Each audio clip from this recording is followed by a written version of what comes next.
So now we discuss how the public spending on social services has grown over the years. So all over the world, the welfare spending has grown since the Second World War. Lately, there has been some decrease in social spending, but that is not, or that is minuscule as compared to the growth that has been witnessed in the last 70 plus years.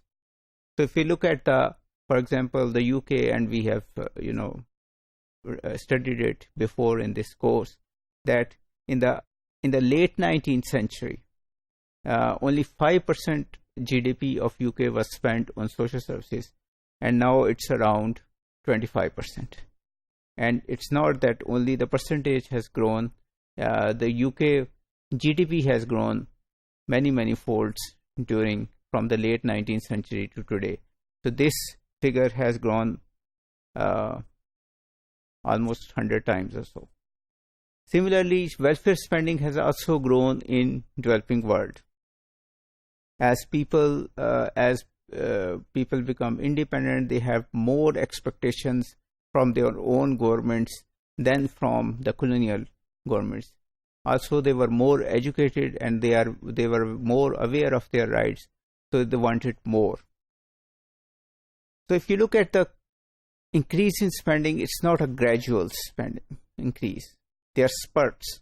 So in some decades there is increase, and then there is a small level off, and then again there is large increase. So why this happens? In case of, for example, UK, it was related to wars. So during the wars, the spending increased, and then another reason was the labor governments, which established the welfare state. If you look at Pakistan, the social spending or the spending on services increased during the Bhutto years, the Zulfikar Ali Bhutto years, because of the fact that he was the first one to be elected on a popular vote. So people expected more from him. Similarly, after 2000s, there was more spending, increase in spending, because of the large amount of foreign aid and the military aid which was coming from outside. So government had money to spend, and it spent it on social services. So why public spending grew? So as I discussed before, one reason was war. During the wars, the public spending increased, and then of course after the war ended, the social spending decreased, but not as much as before. So it remained high as compared to the period before the war, and this was called the displacement effect. Another reason is democracy. So as more and more people are aware of their rights and their power, so they want to have their lives better. So they want the state to help them. So and of course, to win the elections, politicians make promises, and that is the reason why social spending increased in Pakistan too in the 1970s.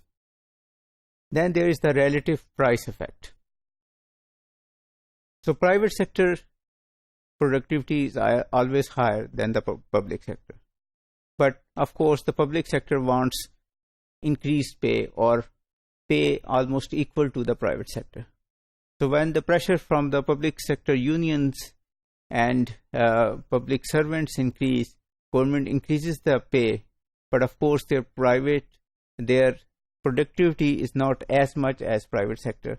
So the prices increase, but the productivity or the delivery is less.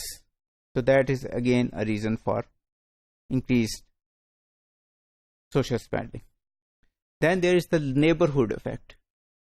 So this means that if you see around that people in your neighboring state, in your neighboring province are getting more services, you also want more services. So that's why when, for example, the government of Punjab started free medicine and other things, government of Sindh adopted that too. So again, there were some good things that government of KP was doing, and that was adopted by government of Punjab too. And this also happens to affect when other countries, for example, India, Bangladesh, and Sri Lanka, which are in our region, when they get some service, over people also think that why we should not get that service. The neighborhood effect also forces the government to spend more. Thank you.